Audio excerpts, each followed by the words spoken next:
Viewers, এই ভিডিওতে আমরা শিখব ইউটিউবে আপনি সারা জীবনে কি কি সার্চ দিয়েছেন, কি কি দেখছেন, সব একসাথে জমা হয়ে আছে। আপনি খারাপ ভিডিও দেখছেন, ভালো ভিডিও দেখছেন, যা যা দেখছেন সব এক জায়গায় জমা হয়ে আছে। এখন আমরা ইউটিউব কল হিস্টোরি ডিলিট করব। তার জন্য আমরা সরাসরি এখন ইউটিউব অ্যাপে ক্লিক করব। ইউটিউব অ্যাপে আসার পরে আমরা ওই যে ইউটিউব লোগোতে ক্লিক করব। ওই যে নিচের লোগো আছে, নিচে উপরে যাই হোক, লোগোতে ক্লিক করব। লোগোতে ক্লিক করার পরে আমরা এখন চলে যাব উপরে ইউটিউব সেটিংস আইকনে ক্লিক করব।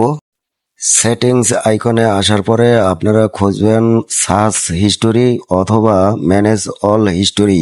এই যে আমার এখানে ম্যানেজ অল হিস্টোরি, আমি ম্যানেজ অল হিস্টোরিতে ক্লিক করলাম।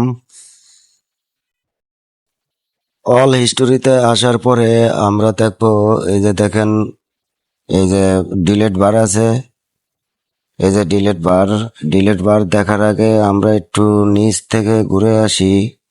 দেখেন যে নিচে কি কি আমরা কি ডিলেট করতেছি।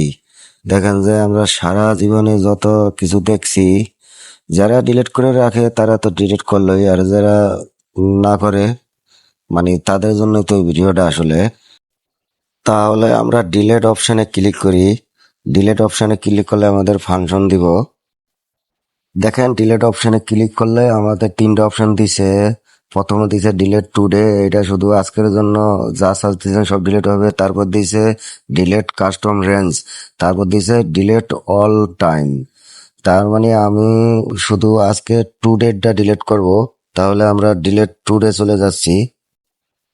আমি তাইলে ডিলেট টুডে ডিলেট করে দেখাই। তো ভিউয়ার্স, এখন ক্লিক করলাম, আস্তে আস্তে সব ডিলেট হয়ে যাবে। একটা লোড নিব। তো ভিউয়ার্স, এই ভিডিওটা যদি ভালো লাগে অবশ্যই চ্যানেলটি সাবস্ক্রাইব করবেন। তাহলে আজকের মতো এখানে রাখি। আল্লাহ হাফেজ।